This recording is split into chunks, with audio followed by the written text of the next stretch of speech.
Honestly, if Amorim is not careful, he might have a very short spell. Wow. This is funny. He might have a very short spell. Man United has created a lot of problem before any manager, and that problem was that they've hired a lot of players and overpaid them. They are lazy players. These players should be playing in Ipswich, Southampton. The storm has just started. This is Hurricane back to back. Wow.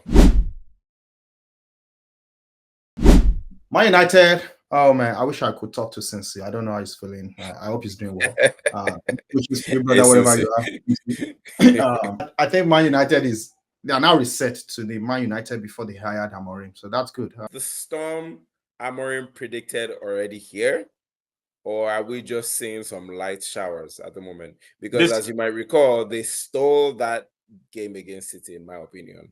No, don't use the word stole, though. Don't use the word stole. They worked for it and they got lucky at the end.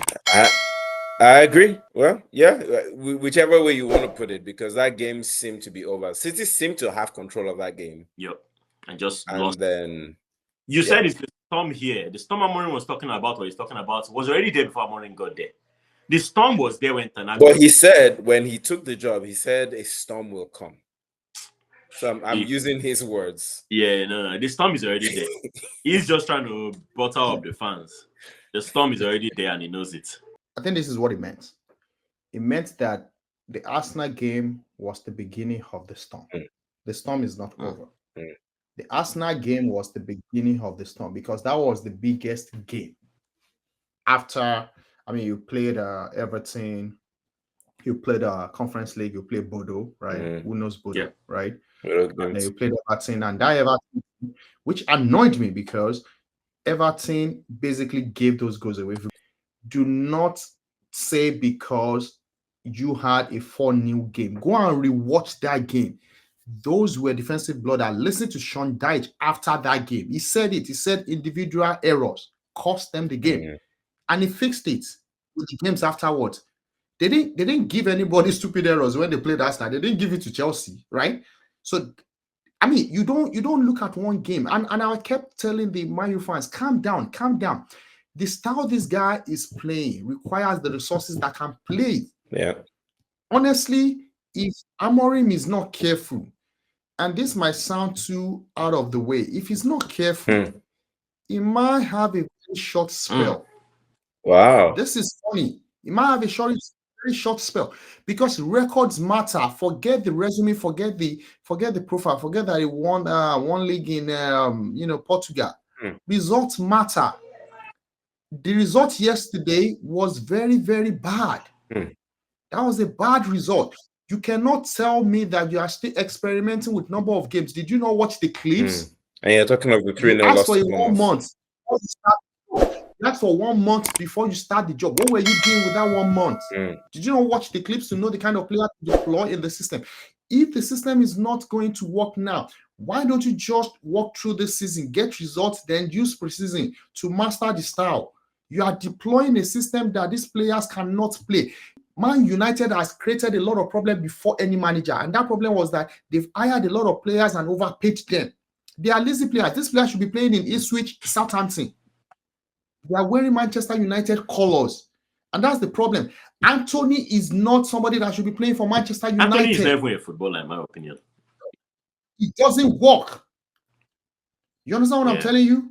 Martinez is playing the back three. He's losing the duels. They have conceded more goals in corner and set pieces. He's short and he cannot jump. These things are glaring. They are going to play Newcastle. It's going to be a physical game. They will get crushed. The storm has just started. This is Hurricane back to back. Wow. And I think this result will mean a lot. You will start hearing, English football, the media. Forget the presses, forget the high reception and everything. If it loses the next 2 games, things would happen. Things will happen. And you know that. They will lose this game. I agree with everything Biodun is saying, except for if he loses the next 2 games, things will happen. I think Amorim's job is safe till next season. I think it's going to be safe till next season. No. Charles, let me say this before you wrap up. Let me give you this data point, then you wrap up. Right. I'm sorry. What he said the day we had the argument, he said their job is to get to Europe. And I didn't argue with him, right? He said the mandate When Sisi made that statement, but you guys remember what Amorim said? He said Amorim said the job is to number one stabilize and get back to Europe, right? Charles, do you see them making Europe? Be sincere.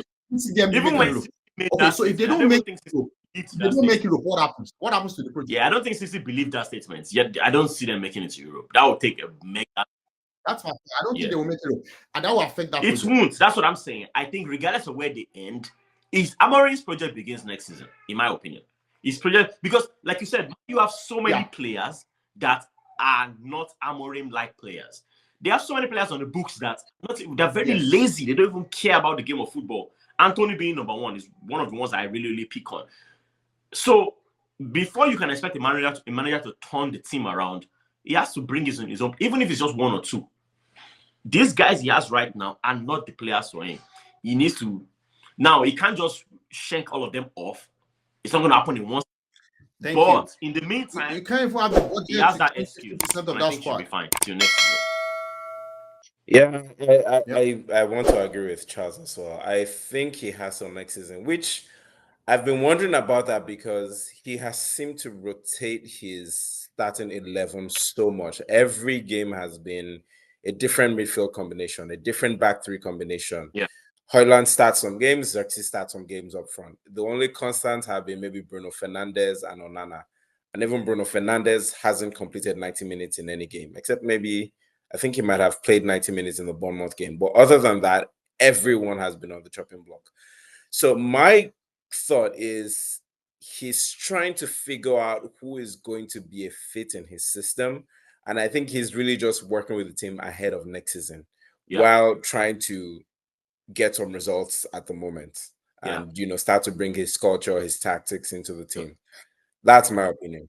How do you guys see Manchester United next season in not playing in Europe? How do you see that, Manchester United? It helps them because if they're not playing in Europe, it gives them strength.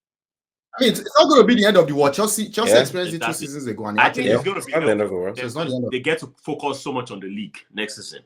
Mm-hmm. And like Ayo said, it's a trial period for them. He's trying out these players to see who's going to cut some and keep some. So we'll see what happens in the summer.